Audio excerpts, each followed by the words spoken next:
មានអាចារ្យមួយឈ្មោះប្រុសសាមញ្ញសុំបាលីប្រឡងបាក់ដប់មួយឃ្លាមកសុំឲ្យកើតជាតិណាហែងកើតមកគឺប្រឡងធ្លាក់បាក់ដប់រហូតណាអនាគតបានត្រឹមតែប្រឡងធ្វើពលករអូអីវ៉ាន់ឬក៏លីសែងមកជីវិតចំណែកបាក់ដប់គឺដឹងតែទៅធ្លាក់នឹងបាលីអូខេណាលឿបសួស្ដីច័ន្ទច័ន្ទច័ន្ទចៃច័ន្ទចាយតើសុកលូអភិបាលខេត្តបាត់ដំបងទេខ្ញុំឃើញអ្នកបាត់ដំបងស្អប់គាត់ណាស់ជាពិសេសរឿងយកទីធ្លាសាធារណៈលក់ឲ្យឯកជនធ្វើចំនួនខ្ញុំអត់ដឹងរឿងសុកលូនឹងទេខ្ញុំរិះគន់សុកលូតែរឿងសាងសង់ផ្លូវថ្នល់អីដែលវានៅបែកផុកលិចលងហ្នឹងខ្ញុំរិះគន់តែប៉ុណ្្នឹងទេណាអាហ្នឹងអញ្ចឹងអូខេ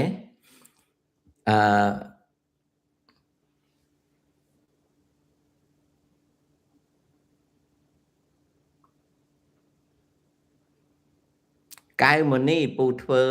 រាល់ថ្ងៃកូនឆាយហួតមានអ្វីពោប្រឡងទេសុំឲ្យប្រឡងធ្លាក់រហូតពេលណាចូលប្រឡងគឺតែងតែធ្លាក់នឹងពោជ័យសម្រាប់អ្នកប្រឡងតែសុំពោអញឲ្យប្រឡងធ្លាក់បើឯងចង់ប្រឡងជាប់អត់មកមើលអញទេត្រៀមរៀនបើឯងមកសុំពោអញគឺឯងបានពោល្អឲ្យជាប់ឲ្យធ្លាក់រហូត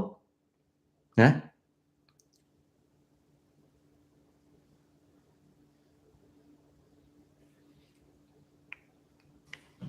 បូបេសតាឮថាតិចទៀតលែងបែងចែកថ្នាក់12វិទ្យាសាស្ត្រសង្គមចង់គេធ្វើអីស្រេចតែគេទៅខាងក្រសួងអប់រំតាមិនសូវគិតរឿងហ្នឹងទេចៅតាគិតតែរឿងមួយទេពួកចៅឯងអត់ខំរៀនដល់អត់ខំរៀនចេះតែចង់បានពោឲ្យជាប់តាឲ្យពោឲ្យធ្លាក់សាលីខ្ញុំនៅចាំថាកុលស័យនេះហើយដែលស្នើការច្បាប់បាច់ចាំទេរឿងហ្នឹងហួសពេលហើយណាហើយអារឿងកែច្បាប់មិនកែច្បាប់នេះវាអត់បានការអីទេពពុះវាអត់បានការអីទៀតទេឈប់ហើយចប់អស់ហើយដាណា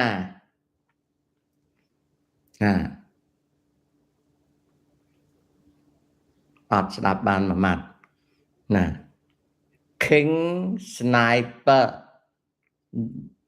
សល់ប្រហែលជា4ថ្ងៃទៀតប្រឡងបាក់ដប់អញ្ចឹងឲ្យប្រឡងធ្លាក់ចុះណាអូខេឲ្យប្រឡងធ្លាក់ចុះអាហ្នឹងអញ្ចឹងណា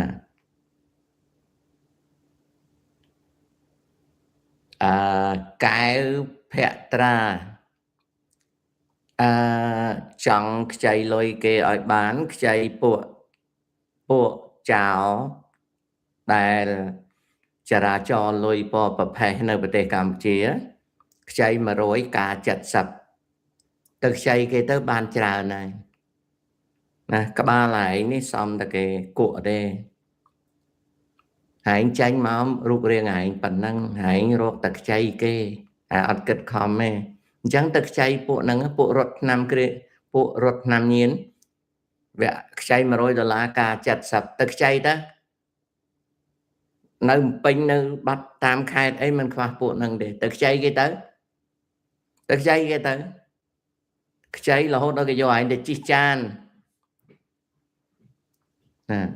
ព្រោះឯងកើតមករហូតទៅខ្ចីគេទេឯងគ្មានបញ្ញារស់ស៊ីធ្វើការខិតខំអីទេណាអេវវិទូ